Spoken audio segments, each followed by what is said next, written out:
What is up, Equine Edge family? Brady Klotz here with my co-host Mike Somich, ready to bring you guys some live racing from Charlestown and Sam Houston tonight. Mike, how are you doing today? I'm doing great, man. We got Sam Houston. We started an hour earlier than normal just so we could get a couple races from Sam Houston in. I'm live in the pick 4 there, which is looking pretty right now. So excited about that. We've got some Sam Houston, we got some Charlestown coming up real fast. So I think it's going to be just an action-packed hour here. I think so too. We've got Charlestown at 0 minutes to post. They're still in the walking ring, and so we've got some time, a little bit of post drag. It's good to be back. Mike, I just got back from Gulfstream Park.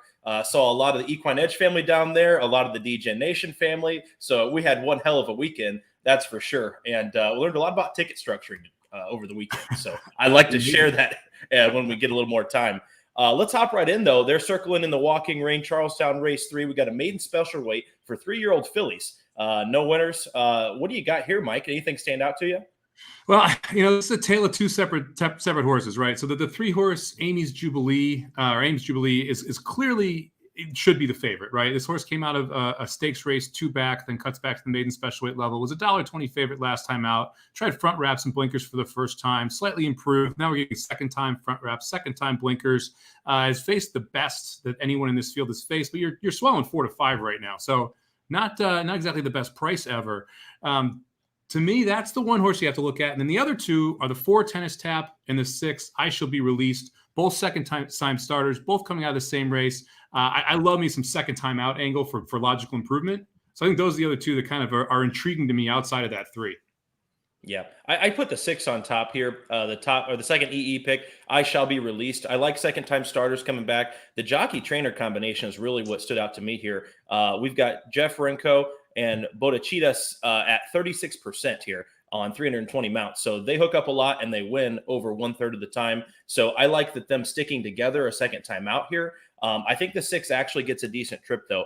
Showed a little bit of speed last time, but if we put the pace number up front here, looks like this horse should be sitting about 4th according to the EE pace numbers. Not a ton of pace in this race, so I think it'll be kind of a modest pace. And, the 6 should get an absolutely perfect stalking trip on the outside. And if she's good enough, maybe she can pounce at the top of the turn. I like the 4-to-1 price. I think that's fair. I'd rather take the 4-to-1 here than swallow the 4-to-5 on Amy's Jubilee. Yeah, no, I hear you.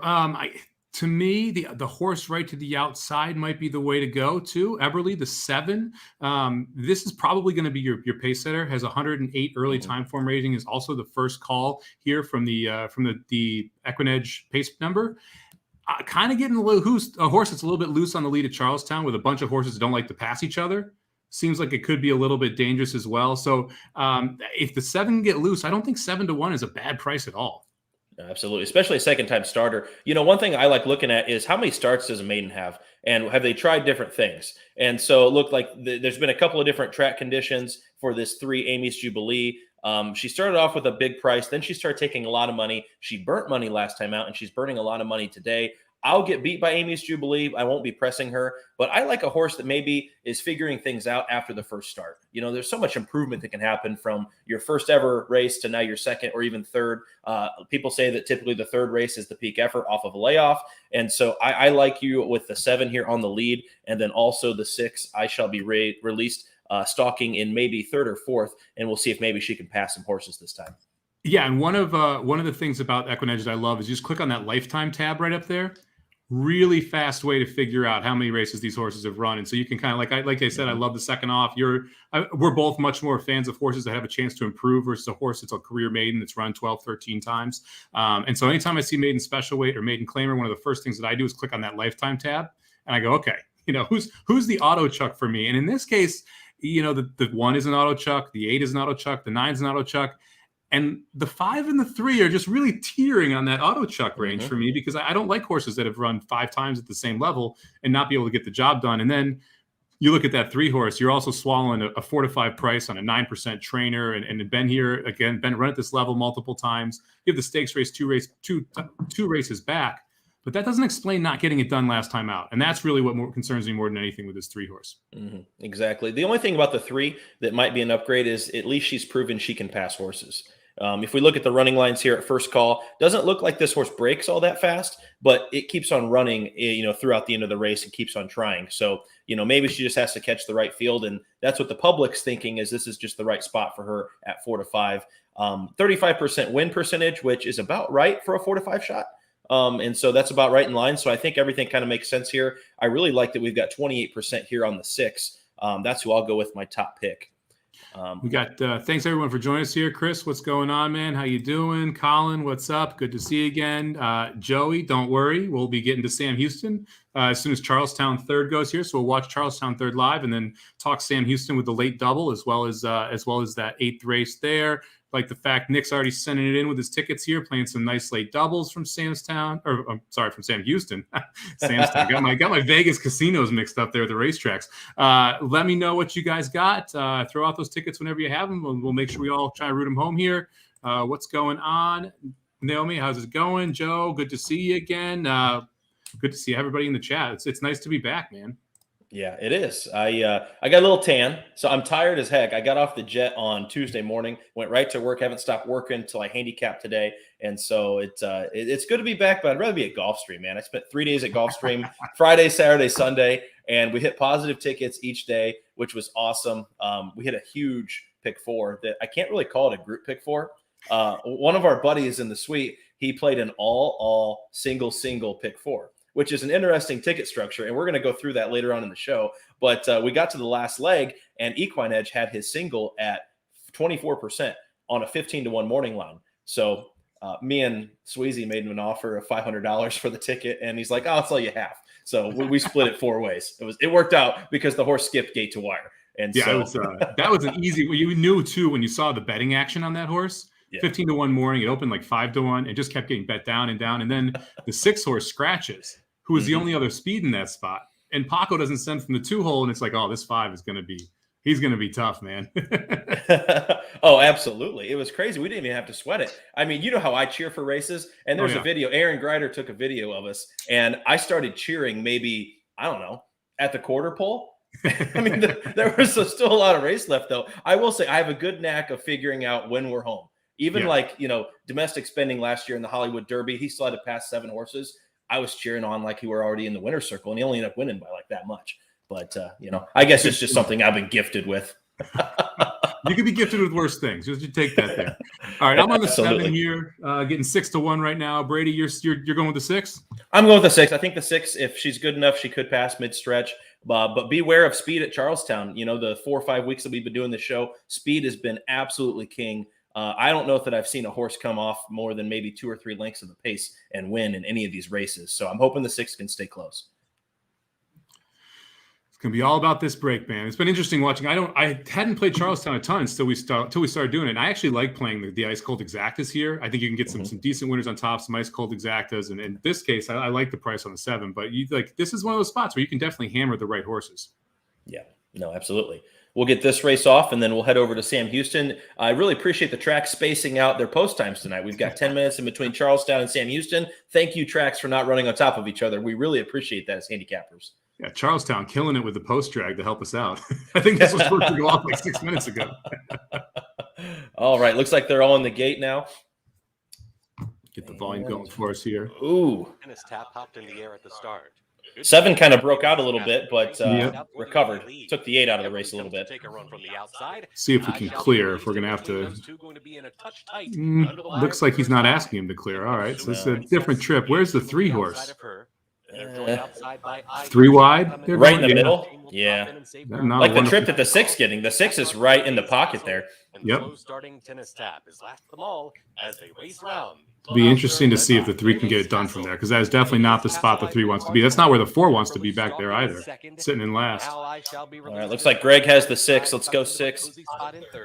Andy says, good luck, everyone. Looks like a modest pace. I don't say that's too fast. I don't say that's too slow at Charlestown. Yeah, I'm scared of this 5 now. The 5's just loose. Yeah, one of the Oh, auto tosses, right? He's got to get weary in the stretch. Looks like the 3's in position now. The 3 had to be hustled up, so I'll be interested to see if she has anything left in the stretch. Come on, 7. Get by the freaking 2 or 5. Waiting for racing room in it with a chance within 2.5. The 6 needs a hole. Has had a beautiful trip all the way around.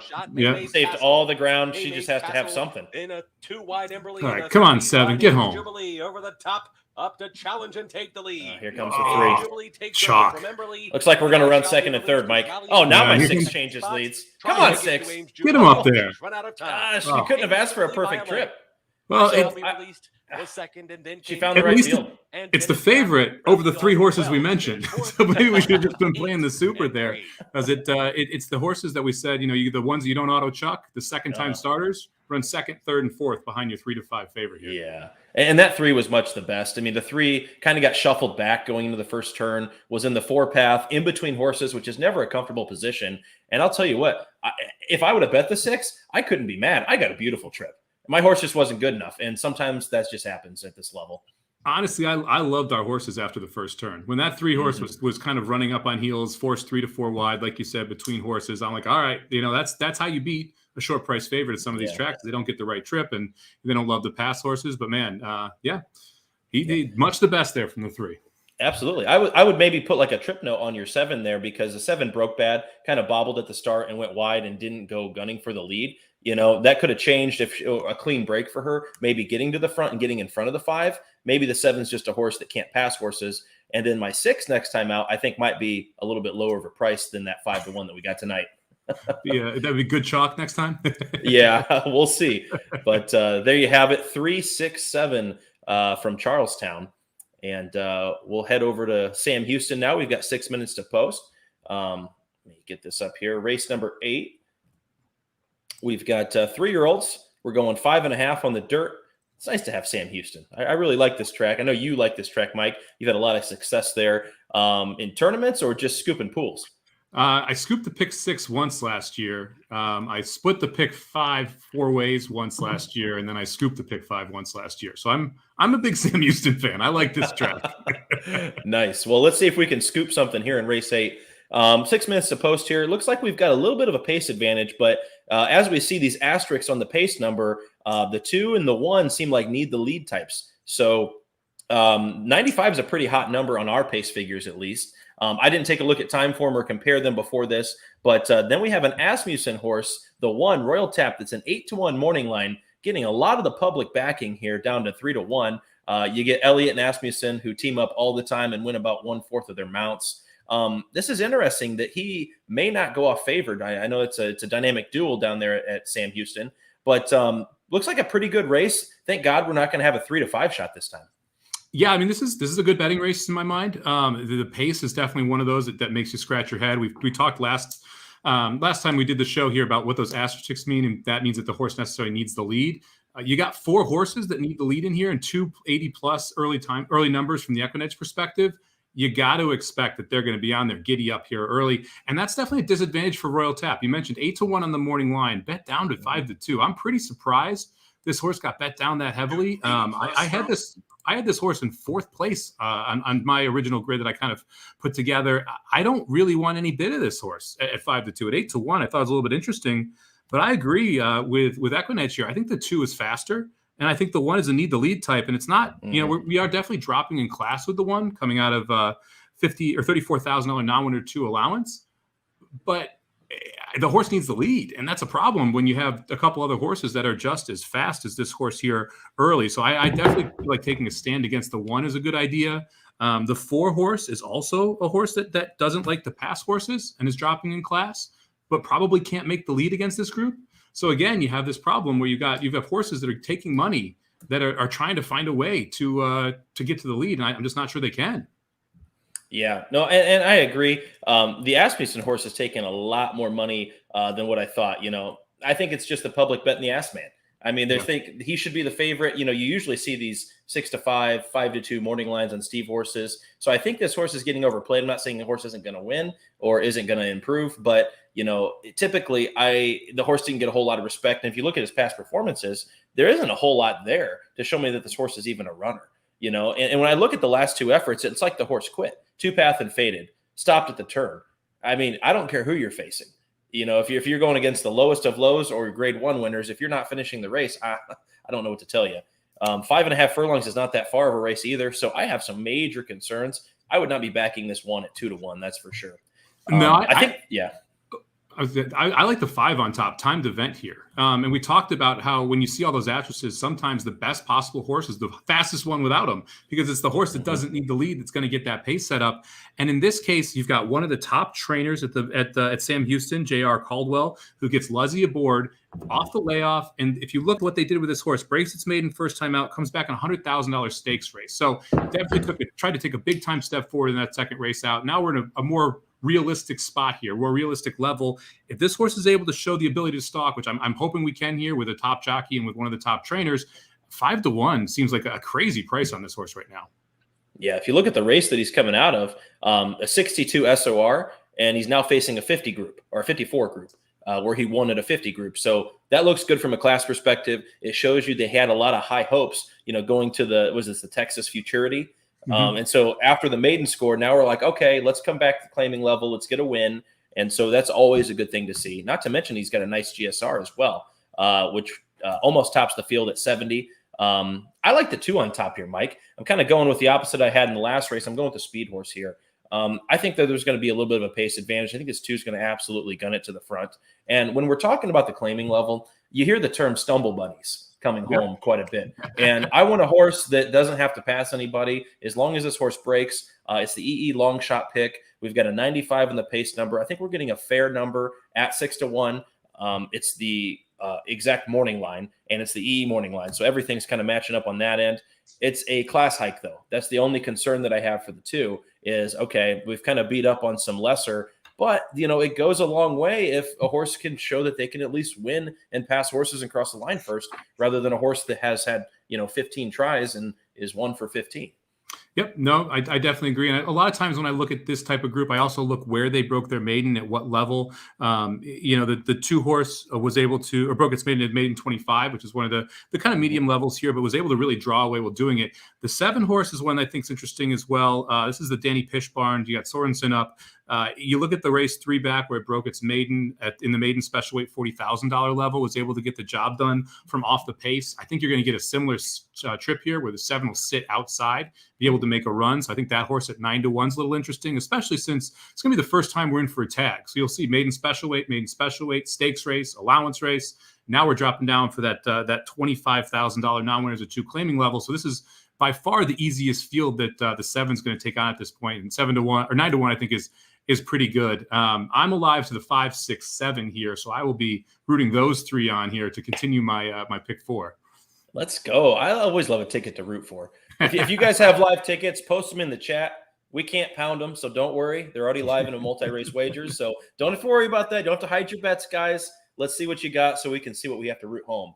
It's going to be interesting, too. Yeah. We have a $700 pick 3 in the first 3 races of the late pick 5 and in the middle of the pick 6. So we might have our first Sam Houston pick 6 carryover or pick 5 carryover going into tomorrow night's racing as well. So pretty excited to see if we can get some juiced up pots with just that 12% takeout. Absolutely. I thought I was going to be at Gulfstream for a mandatory payout day till Canelo won at 30-1 on the front end for Sweezy on Friday, and none of us had the horse. Unbelievable, man. None of us. I mean, the groom had, or the foreman had it, and the exercise rider had 30 across the board.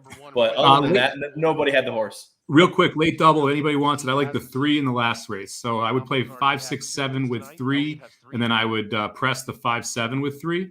If you want 2 in the last leg, my 2 are the 3 and the 7. I'm trying to fade the Asmussen first-time starter for Winchell. Let's go. Asmussen's been quiet too. Him and Brad Cox, I can't remember seeing them in a lot of PPs recently or a lot of entries. I know this is kind of off time for Cox till we get into Derby prep season, heading into Keeneland, heading into Churchill. But, Asmussen's been quite quiet too, at least at the bigger tracks. I mean, at Oakland, he hasn't really been running much, neither at Fairgrounds or anywhere else.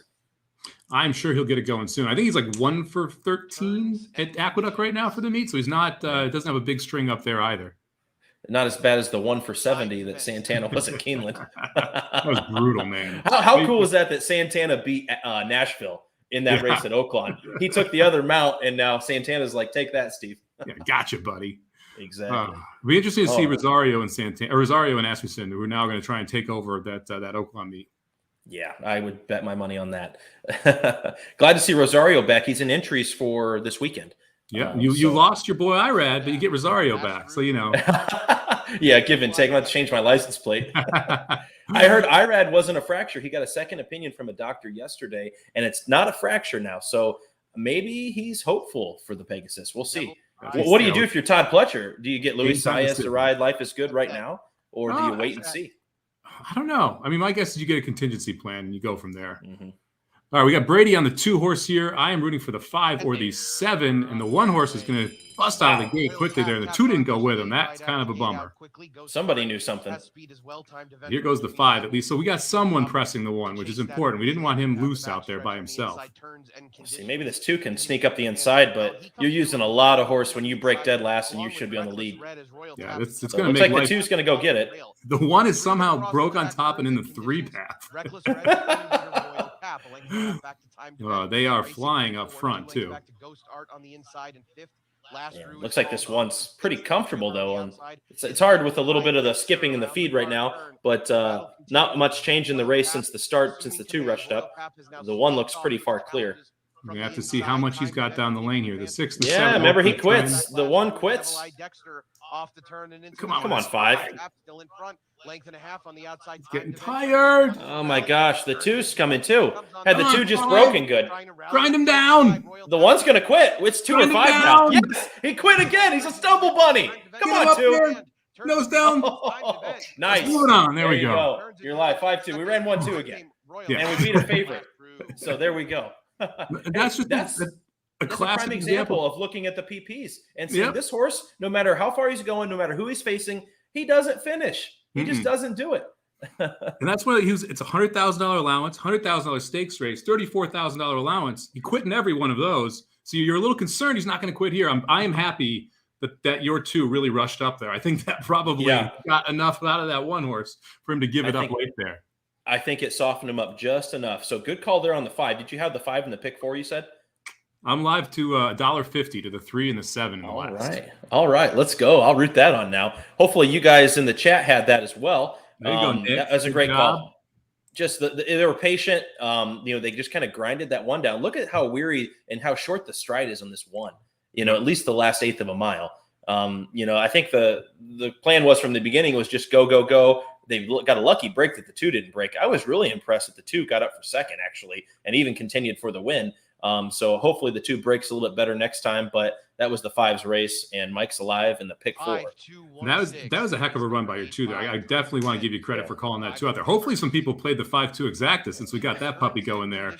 One of the things on the 2-horse, Martin Villafranco, one of those trainers that I watch out for. He's new this year, but he's the brother of another Villafranco who I like to play down there at Sam Houston. So Martin Villafranco, first time as a Sam Houston trainer that I definitely respect. Was able to get a price home with him, I think, on opening night.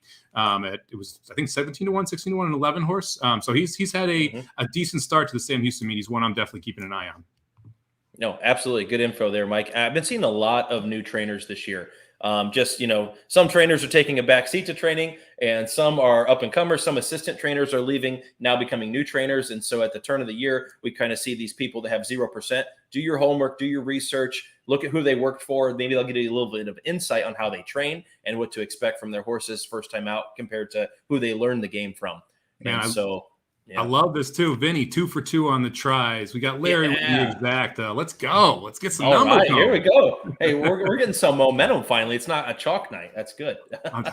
I'm so happy we get Sam Houston for a while here. I love this track. I'm just giddy about it. I'm just like, I'm a little schoolgirl when it comes to this place. The 12% takeout is huge, man. I mean, that pick 3 right there, that thing is going to pay. I wish I bet the pick 3. Oh, dollar pick 3 just paid $1,260.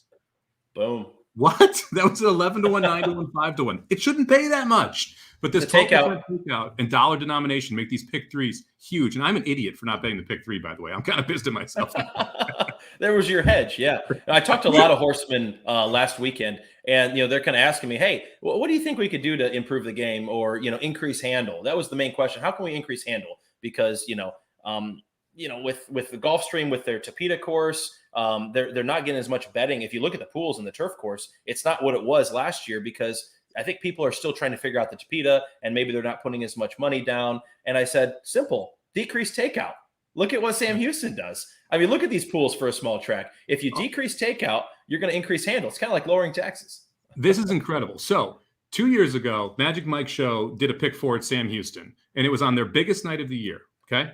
And the previous week before we did the show, the handle was $62,000. The week we did the show for the late pick 4 was $77,000. That was 2 years ago on their marquee night. Thursday, January 6, 2022, $169,000 in that pick 4 pool. I mean, their pools have literally doubled from their biggest night to a Thursday night. Just because of the takeout and how players have responded to it. So hopefully people are paying attention. Congrats on the person with the try as well. They're $81 back for 50 cents. Greg, let's get this double home. Nick, let's get some doubles home. I mean, we got a lot of people live here too. So I'm pumped. Good start to the show. Absolutely. Here, let's go. Hey, we're rolling now. Let's not quit now. I want to take a look at a Gulfstream race that went off today that paid pretty nice in the pick 6. And Equine Edge was all over this. And I know I had a lot of buddies that were live to the 2-horse and the 8-horse. Unfortunately, Sutherland went wide and kind of blew the turn and took out Saez in the 8. And then Castellano came up the rail. But if you look at what these payouts were, the pick 6 paid just under $16,000, and the pick 5 paid almost $11,000 to the number 1 horse here, which was 39% win, and the EE long shot play. And so, I mean, in these last legs, I just have noticed the system has been absolutely deadly. Last Saturday when we hit on the 5-horse that was 15-1, I'll go to that one real quick. That would have been on the 10th, the 9th. Let me go here. Gulfstream Park on the 9th. One day before, it was the 8th. Gulfstream Park on the 8th. These days have been flying by. I've had a few cocktails between then with the boys. So, okay, here we go. So this was a $10,000 pick 6, and this was the pick 4 that we hit for $2, which was cool as a group ticket. So the pick 4 paid $8,500 for 50 cents. And in the last leg, what's cool is if we look at the morning lines, look at this 15-1 morning line. Okay. And Shoe singled the horse. And he's like, yeah, it's Edwin. Duh. I'm like, why didn't you just bet the Edwin double? It paid $63. Well, we did the math and everything, and he hit the all button. He got 2 Julians back to back. He got a 25-1 Julian, and he got a 10-1 Julian in the Largent race, which was huge because a lot of people singled Largent. Yep. And so here's what we did is Shoes live to like 34 grand, and we're like, well, let's just buy this ticket because EE had this horse at let's see here, 23% win. We've got Cassie and Edwin Gonzalez that are winning at 28%. And I'll tell you what, Cassie is going to start dominating these synthetic and turf races down here. You know, he runs the synthetic like crazy up at Woodbine, very high percentage trainer up there. Now we've got a synthetic track down here. He uses Edwin Gonzalez a lot, and Edwin likes to take these horses out to the lead when he's riding well. And that's what he did, and he turned away. So yeah, I one of the things I mentioned on the Magic Mike show was with Gulfstream, one of the things I'm looking at, like turf sprinting, I always look at what's a trainer's turf sprinting percentage. Because to me, it's a specialty inside of horse racing, right? It's like being a 3-point specialist in the NBA, right? They're turf sprinting specialists from a training perspective. You've seen the turf or the synthetic training specialists do very well at Gulfstream early in that meet. Well, some other guys are still taking a little while to catch on because it's just not part of their repertoire. They're not used to training horses to run well in the synthetic. They're used to training them to run well on the dirt. They're used to training them to run well on the turf, but this is a new surface. And so I think that's definitely a huge thing. Cassie's obviously one of those guys. Ravelli coming from Arlington's one of those guys. You've just got certain trainers that do it all the time. I think definitely have a big advantage early on here at Gulfstream. Oh, absolutely. And what's interesting, you mentioned Ravelli. When the synthetic course was first put in, I think back in October or so, it was hard to figure out. A lot of horses were coming from off the pace. It was kind of inconsistent. Well, now we've had rain. We've had it packed down. They're constantly manicuring the track. I saw a lot of speed balls go out and go gate to wire last weekend on that synthetic course. So I'm thinking it's playing a lot more fair than what it was maybe a month or 2 months ago. And what's interesting is a lot of the Ravelli horses, I compare him to like a lower level Wesley Ward type of trainer where you want Ravelli going 5 or 6 furlongs and you want him sprinting on the lead. But his horses that have been winning at Gulfstream have been coming from off the pace. And so Gaff Leone had a great ride on the 5 yesterday. I think it was like Chocolato or something like that. the horse came from dead last, and Ravelli horses never do that, but they're just playing into the track bias. I had the 8. Oh, yeah, that was frustrating. I didn't like that Ravelli at all. Oh anyway, man, I loved it. I loved it. I singled it. And then I win. also singled Richie's Great Girl yesterday, the 3 horse that I thought should have won. I kept on waiting and waiting for it to go by. I didn't like the other Ravelli horse that was the speed horse. And, we can talk about that later, is when a trainer has 2 entered, what do you do? Because they have opposite tactics. And some trainers... it's something you just definitely have to chuck them out. Sometimes you use the longer shot. Sometimes you don't use any of them. I want to give a real quick shout out here to Ken. Congratulations, man, on BCBC. That I know Brady and I love playing that every year. That is a huge accomplishment to qualify for. So congratulations, man. That'll be a blast. What is it? It's Keeneland this year, right? Yeah, we'll see Ken at Keeneland. Nice. Awesome. Dude, how nice is it to get a qualify out early? So that way you don't have to stress about it. Now it's like a free roll the rest of the year. Especially BCBC, which you 100% want to play, but you're not sure if you want to drop 10 grand to play it. So it's it's nice to just have that qualification done and call it a day. All right, let's talk a little Charlestown 4 here. They're on the track. We probably got about 4 minutes to go. Absolutely. So Charlestown, my new thing with handicapping now is I go straight to the pace number. I really think this has been my favorite algorithm. Used to be the GSR.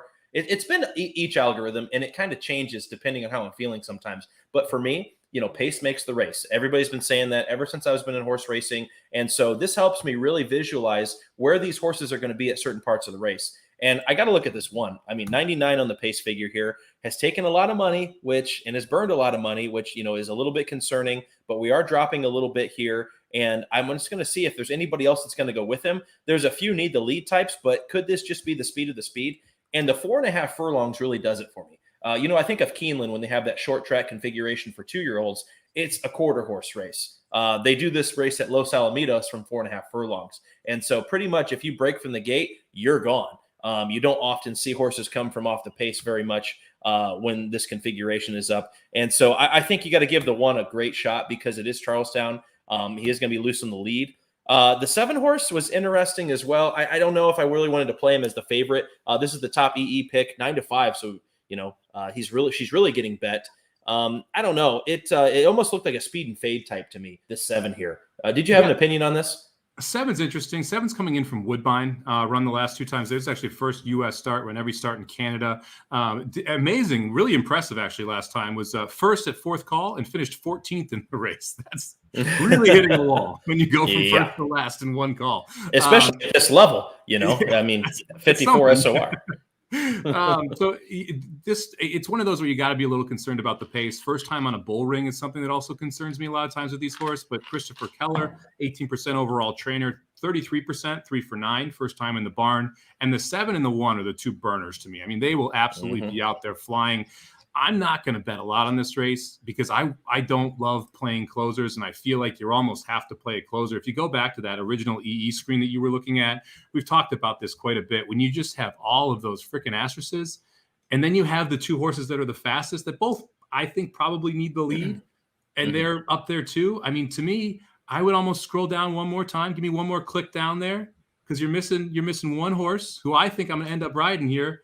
That 10 horse down there who has me 4 early in that rating. But if you look at the race 2 back, this horse was able to make up quite a bit of ground coming out of 5th place. The biggest concern here is we're cutting back to this 4.5 distance. I don't know how far the back the 10 is going to be, but the 10 will absolutely be rolling. I'm willing to take a small shot here at 10-1, but I'm not going crazy on this race. Yeah, an 8-year-old too. And so an old timer that, has been battle tested, knows what he's doing out there. The workouts look great of recent, at least. And so we'll see here. If this race was 5.5 or 6 furlongs, I think I'd totally be going for a closer here. The fact that it's 4.5, it's like, man, how much ground is there to make up? These horses are going to be going as fast as they can right out of the gate. You'll see jockeys pumping, from first call to last call. And so, it'll be interesting to see. I'm going to go with the 1 here at 4-1. All right, well, let me make a case for the 5 then, since I agree with you. I think that you're going to have that first call to last call. The 5 horse is making the lead going 6.5 furlongs against much better.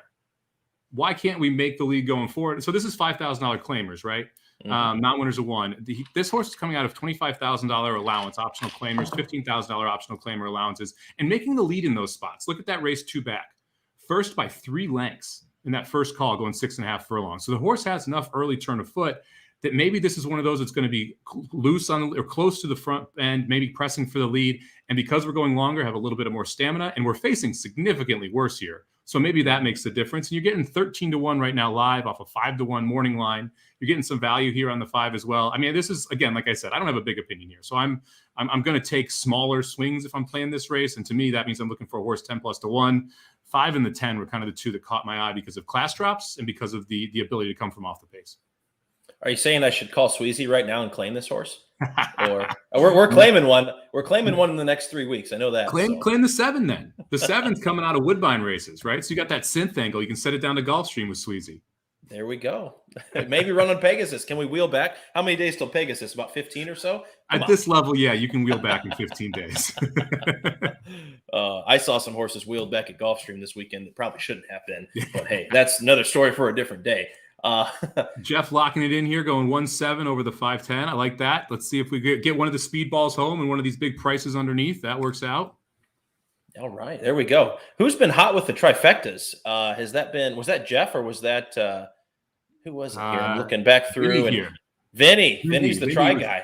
Yeah, 2 for 2. Vinny, so you gotta let us know what the try is here. Yeah, tell us, Vinny. Are you going to give it out or are you going to keep it to yourself, Vinny? Come on. And Andy Boom trifected there too on that last race. That was a good try too. $81 for 50 cents there at Sam Houston. No doubt about it. I can't wait. Have you looked at the wheel pace for Sam Houston yet, or are you waiting? They're decent. I got 5 figures on that last race. They're decent. So hey, I just call it 1 BCBC. That's yeah. There you go. I got I have 1.2 BCBCs on the line there for the last race. Let's go. I may be a little biased in the last race. I'll be rooting Mike's ticket home and anybody else that has that late double that we were talking about. So looks like the horses are making their way. They're stumbling back to the gate. Looks like they'll be there eventually. But no, I'm looking forward to getting over to Sam Houston then. What do we got going on this weekend? I know Joel's coming back to Oaklawn. Gulfstream seems a little quiet. New York seems a little quiet. Kind of seems like one of those off weeks before we kind of get into Pegasus. Off week, Brady. What are you talking about, man? We got mandatory payout on Cal Cup Day at Santa Anita. We're supposed to have a $4 million pool there. And we got the Flocow tournament for which I think is going to have 600K in the entry pools. I mean, they're already over 200 entrants. 400 entrants get $600,000 in that pool. So winners taking them close to 300 grand. So if you're interested in playing tournaments, horsetourneys.com has the Flocow tournament this week. It's a $1,500 buy-in, but you can qualify for as little as $28 through different sets of qualifiers there. So it's a blast. You play every single race from Gulfstream and Santa Anita on Saturday and Sunday. It's one of my favorites because you really have to look at all 45 races before that starts and have an idea of hey, do I like any prices late in Sunday at Santa Anita? Because if not, you don't want to be chasing. So you really have to kind of set yourself up as you progress through the 2 days to try and make a run late. So that's this weekend. Couldn't be more excited about it, man. No, that's a great tournament. That's heavy. It's intense because a lot of the tournaments are, okay, here, pick this many mandatory races. It's every race at Gulfstream and Santa Anita for 2 days, correct? Yeah. Yep. That's awesome. Yeah. And so it's one of the few times I'm like, hey, 2-to-1 shots that win are valuable in that spot because everyone's playing every race. You're gaining round on everybody if you pick that 2-to-1 winner. So it becomes a pick the winner as much as it does pick the value in a lot of spots. I like that better than the NHC having 7 different tracks to pick from. It's almost like I've got 180 races to cap, and I have no idea what my optionals are going to be. It's the ultimate second guess yourself. They just love to make you second guess yourself because you didn't use. I should have had that one. I would have had that one. We'll have to figure out what we're doing in 2 weeks. I'll be in Vegas after the first chance, last chance. I think you'll be in Florida, or you're still going to be up in Indiana before. No, I'll be in Florida. I can't wait to get back. I don't know why I came back. Got to work sometimes, Mike. So I had to come back. But no, I'll be in Florida for Pegasus. So if any of the EE crew is going to be down there, hit me up. We're going to have an awesome day. And we'll figure out how we're going to do the show on that Thursday or so. Does NHC start on that Thursday or Friday? First chance, last chance is Thursday. Yep. So, but we'll figure it out, man. We'll figure out something maybe early in the week or so. Yeah. Oh, we can do it. Well, we can do it from Vegas. I don't mind. We'll make it happen. We got it. Absolutely. Absolutely. All right. Let's see what's going to unfold here. 4.5 furlongs. This race is going to be over pretty quickly here. I just hope my 1 can get out of the gate first. Bobbing his head a little bit. I don't like seeing that. I can't wait to see how fast they go. I want to see if we're going to get 21 and change here. Are they going to go absolutely nutty up front? Because they could, and they're not very good. If they do, it's trouble. And they're wrong. All right, good break from the one there. Gandhi's Castle caught a flyer from Look at that pace number, 99. That's what a 99 pace number horse looks like. Gandhi's Here you Castle go. in front.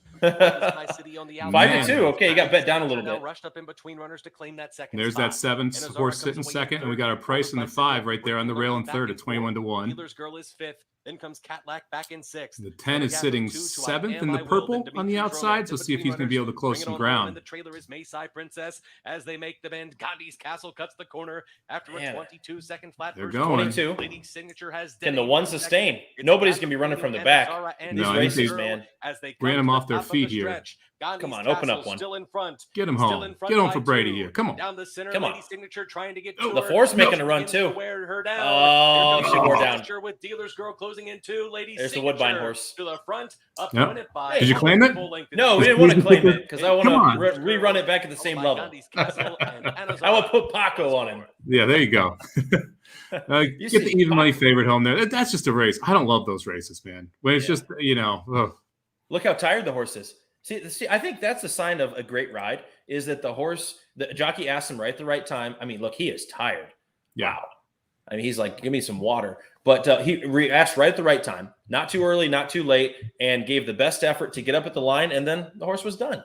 Where a lot of these horses galloped out nice, and I don't really care how you gallop out of a 4.5 furlong race. I'm not going to bet, oh man, that horse wants longer. Well, no crap, he wants longer. 4.5 furlong, $5,000 claim or gallop out. Not something I'm looking at very often. I love it. I just, when you hang around horse players for like 3 or 4 days in a row, you start picking up on these things that like sometimes they start making up phrases and excuses to like they pronounce them very professionally, like they mean it. And I'm like, no, I really don't care about the gallop out going 5. Yeah.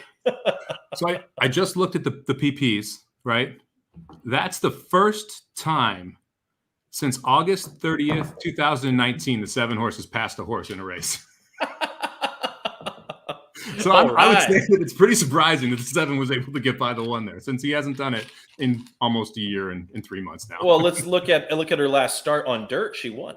And so maybe you could say this is her preferred surface. There you go.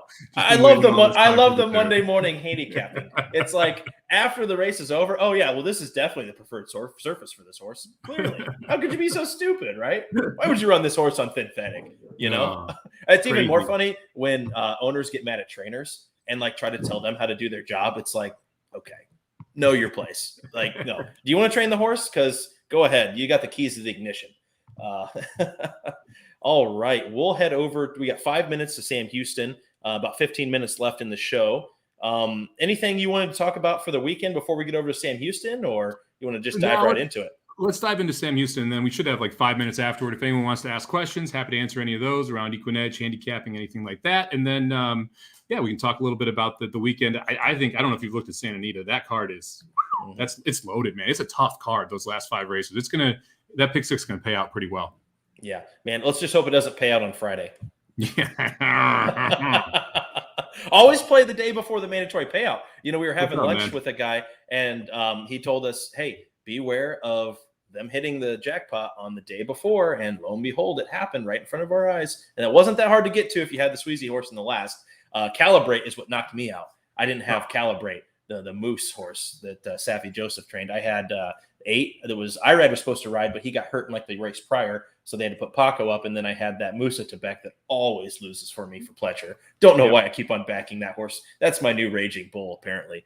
But it's amazing. It's the 3rd time it's happened to Gulfstream in the last 4 years that someone's hit it the day before the mandatory payout. And like you said, that sequence wasn't that tough to get to. But it's amazing to me with the amount of money played into that last day that anyone can hit it because there's so many combos that are covered. So it's just you have to have something absolutely crazy happen with lack of favorites. Yeah, I think it was about $1,000 ticket. I know Twitter was going around the rumors there's a $200 ticket. I don't think that was true. Because if you just look at how many he used, $1,080. There you go. So, okay, looks like Razor Sharp Picks is in the house. What's up, guys? Thanks for tuning in. We appreciate everybody that tunes in every single week to make this show what it is. Drop us comments what you guys want to talk about. It's nice that the racing was spaced out. We got 3 minutes to Sam Houston. Mike, you're live to the 9 and... I'm live to the 3 and the 7 here. 3 and the 7, okay. I am trying to fade the 6, which is a a salty task here. It's Asmussen and Elliott for Winchell Thoroughbred. So right out of the gate, we know why that horse is going to be the favorite. It's a son of Gunrunner, which is an absolutely fire start here, who has had an absolutely fire start to his career. But this is one of those where it's a Winchell Thoroughbred homebred who they gelled before their first start. This isn't Gunrunner's not a cheap horse to breed against, and you end up here in your 3-year-old season, didn't start in your 2-year-old season. There's enough of things there for me to think, okay, we could probably try and find a way to kind of fade this horse and get around it. So I'm going to try and get around the 6 horse. The 3 is really interesting to me. If you go back and you dig a little bit into the 3, the horses that this horse has faced have been absolutely amazing. So the first time out at Remington, faced a horse called Don't Cross the Devil, who ended up in the Smarty Jones 2 starts later after absolutely airing an allowance field. And then if you go back to that last race from Texas Skywalker, the next out horse ends up coming back to win. And the race 2 back also has a winner as the 4th out horse. So the fields that the 3 horses face Texas Skywalker have been absolutely phenomenal. So I'm expecting a pretty big effort there. And then the 7 horse Tatanka. Look, anytime Calhoun brings horses here, I respect them. This one sold for $110,000 off a $15,000 stud fee. You're getting one of Calhoun's top jockeys, 21% any track across 2021 and 22. I want to take a shot against the 6, so here we go. Got the $150 of the pick 4s live to the 3 and the 7, and hopefully we can get one of the 2 of them home. Yeah, I was just looking. You got a $25 horse home in the first leg, and you got a $20 horse home in the second leg. So yeah, this is like reminiscent of what I just hit over on Saturday at Gulfstream. So let's go. And then you're too deep, and you're tossing a gun runner. I love it. I like taking a stand. Interesting point you make up that the 6 is gelded before the first start. That usually means they're trying to wake this horse up, or obviously we're taking the stud career out where it just came from a great stud as his father. And so interesting move there. And then we got a first-time starter and then a horse that's starting his 3rd time in Texas Skywalker, like the name Texas Skywalker. Makes me think they're going to make a new Star Wars movie out of this horse or something. But, man, let's see how the pace dynamic cracks up. Not a whole lot of pace in here, but here we see this again, time after time again. 3 asterisks where 3 of these horses, according to the EE pace numbers, are going to be gunning for the lead. And a lot of the horses that we like are going to be sitting mid-pack. And so we're going to get an actual true race, a stalking trip, and our horse is going to have to pass. They're not going to be just alone on the lead gate to wire. And so, I like the 3 a lot here. I think you made a good pick there. I mean, man, I'd be scared to death of this 6. I don't want to put him in the winner's circle for you. I'm going to be rooting hard against this 6. Never root ill will against anybody. I hope the 6 just doesn't leave the gate this time for Mike. Can we do that one time? Just don't leave the gate. Look, the 6 could totally win, but this is a type of horse I try and fade all the time. And I'm not one of those people who's like, well, I think though I leave these 4 to 5 shots off tickets. I don't want to waste bullets on the 4 to 5 shot here. I would rather spread in a leg where I'm not as confident in the horses that I have. Honestly, the horse that almost made the ticket was the 8 at 14-1, who's also a first-time starter. That was the next one on for me that I ended up leaving off. So that would be the one I'd be most concerned about. Frank Lucciarelli, one of the better trainers up at Emerald Downs, brings this horse down here. This would be the one that kind of got me a little. You're getting a nice price now at 14-1 too. He's 17% first-time starters with a $2.35 ROI. He sent 4 horses at Sam Houston, 1 win, 1 place, 1 show. So what he sends down there is live right now. Yeah. And your angle on the 7 is you like Calhoun first-time starters? Is that an angle you play, or? I like Calhoun first-time starters, especially when they sell for a decent amount, and he shows up down here with a jockey that like Richard Aremia, who's one of the better jockeys for Calhoun when he rides him. And this is he's one of those guys that doesn't get as much respect as Asmussen does on the tote board, but I think often his horses are just right around just as live. So, man, I hope we can get either the 3 or the 7 home here. Just dodge this 4 to 5 shot. Absolutely. Payday, baby. Let's go. I looked at the 9 a little bit here. I like that the 9's going to show some pace, but I don't like how the pace dynamic sets up for the 9 this time. And so I would not be betting a speed horse in this race like I have in the previous 3 races tonight. I mean, it's the other Calhoun. And so maybe this is the Calhoun to set up for the other Calhoun. You never know. It's interesting. The 5 and the 9 are the most experienced horses, and they are the cheap speed here, right? Just the quintessential, both really fast, both want to go. Luzzy rides for Calhoun on the 9. Luzzy only has 12 mounts in the last 2 years for Calhoun, whereas Aramia has 48. So that kind of points you into what direction that Calhoun believes is the better horse. But you're going to have some heat up front. It'll be interesting to see where they kind of shake out behind him. Yeah, no, absolutely. And you mentioned cheap speed here. These horses have had chances at this level. They're still made in special weight. They haven't dropped them down main claiming yet, but I see them as speed and fade types here. You mentioned the 5 as well. The trainer's hot. This 25% out of Daredevil. Speed and fade, speed and fade, speed and fade. Seems like every single time. So let's go. I like going for a price here. So many times people just say, hey, let me look at the will pays. Let me look at where the public's money is going. No, go with where you want to go and go contrarian to the public. Yep. That's how you get paid in this game. That's how you get paid. You got to hammer your opinions, and you got to be willing to chuck favorites, and that's what we're trying to do here. So hopefully, all right, come on. I don't disagree with Razor Sharp on the 8 either. I think that's a decent horse as well. It's 15-1 price, so that's another one I take a swing at here. But hopefully, we can get around this 6. Let's just get the 3 home. Let's just or the 7. Nick, you got the 7. Let's hope we get the 7 home for Nick. Who's Vinny got in the try? Vinny hopefully has just 7-3. Straight in the exacta, and then some other crazy horse underneath, I'm sure. Let's go, Vinny. Hit the try again. All right, just clean break. I just want to see your horses sitting like 4th and 5th. Yeah, I want the 3 to trip out right behind that speed. And they're on their way. See, it's interesting. I don't mind the 6 trying to be forwardly placed because he's not getting an easy lead. Also in the mix in the opening strides comes the all right, clear him 7. Time to Metal is in the mix as well. Tatanka has speed as they make their way down the backstretch. It is Tatanka. Masabi towards the inside. Don't get pinched. 3. The real Texas Skywalker. The outside in the orange silks comes Time to Metal. Durango Jess rating just off of those. 2 lengths back to Lab Rat. 5. You like the trip the 6s or the 7s getting? I didn't think he'd be that close for a first-time starter, but I'm not mad about it. I'm kind of surprised he's sitting there. The 3 is tripping out if he's good enough here. The 8 is running a big one out there too. Comes Texas Skywalker. Break of 5 lengths back to the Come on, 7. Have something left here. This is anybody's race right now. Yeah, any of the top 5. Anybody's race. Come on, 7. Just open up on him here. Come on, here we go. The 3's splitting. Come on, 7. Come on. Oh, give some room for the 3. Come on, 3. Get through. Get up, 3. Oh, get up 3. Get up 3. Oh, no. Oh, my God. That's brutal. This game. Oh, horse racing. That was brutal to watch because the 3 couldn't get out for like a 16th of a mile. Yep. And I thought the jockey did the right thing by trying to go kind of inside and not going 7 wide because that's where we had to go. He would have had to gone 7 wide to pass. And where did the 9 come from? Was the 9 the one that was 5 wide the whole time? 9 came from off the pace 5 wide, which is really surprising here. And it's the other Calhoun. We mentioned Calhoun. It's the other one that ends up getting. He actually went off at a shorter price, went off at 4-1, and ends up winning the race there. It looks like the 6 holds for second. The 4 gets third, and the 3 and gets 4th here. Man, that was okay. Now your 3's finally loose, but there's only a 16th to go. And starts finding her stride. The 6 is getting weary, but the 9, so oftentimes you see that horse that's coming from the middle of the track just have all the momentum. Hardest part of the track usually.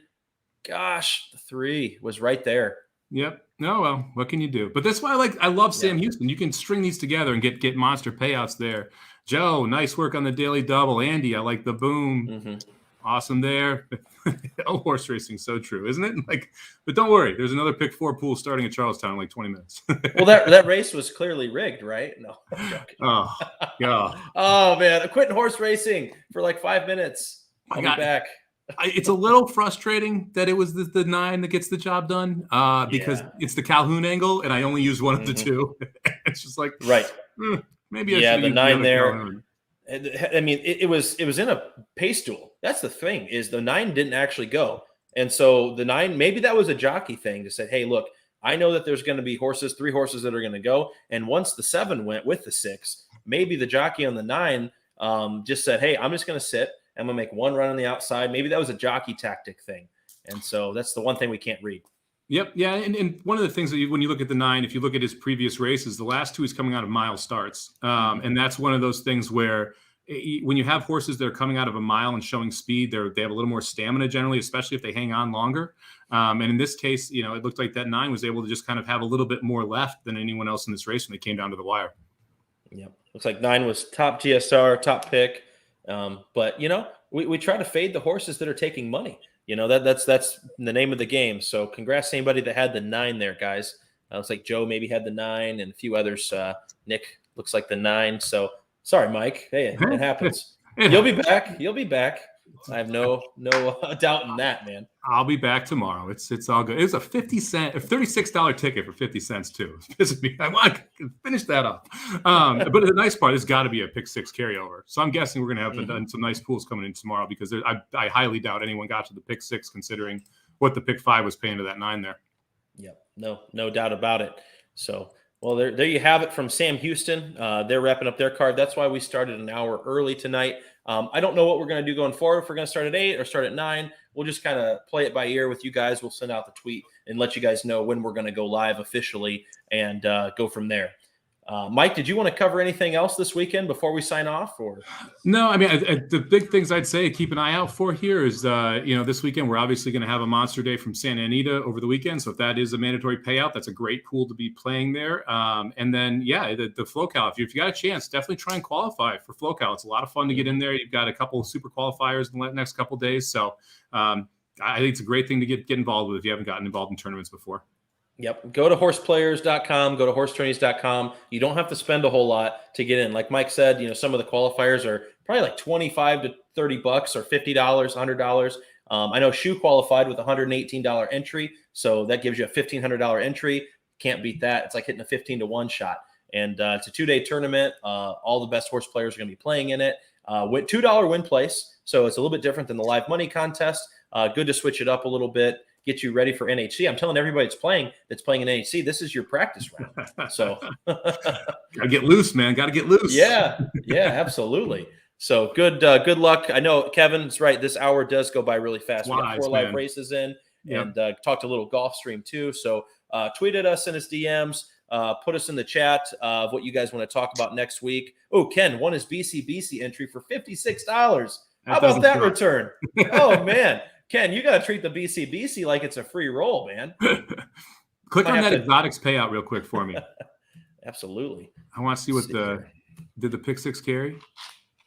Yeah, that had to carry. There's no way the pick 6 pays. Ooh, the pick 5 paid almost $14,000. That's nice. Yeah, we got to have. Yep, there it is. So we get a $6,000 seeded pool, and it's. I bet only 2 people hit the picks 5 or 6. Wow, crazy. All right, that's got nuts. Pick 6 carry over tomorrow. Yep. Thanks, John. Thanks, Andy. We appreciate you guys. Ken, now here's what you got to do, Ken. Now I'm going to tell you, you got to get your second seat qualified now. If you qualified for $56 for your first seat, I might Venmo you $56 to get me a seat because I'm not qualified yet. Brady just wants you to get greedy. Hey, when you're hot, you're hot. This horse playing is like a lot like golf. You only ever win like 10% of the time. But that 10%, it like feels like you're unconscious, like you can't miss. Yeah. So, $6,000 carryover according to John. Thank you guys for watching. We appreciate you guys.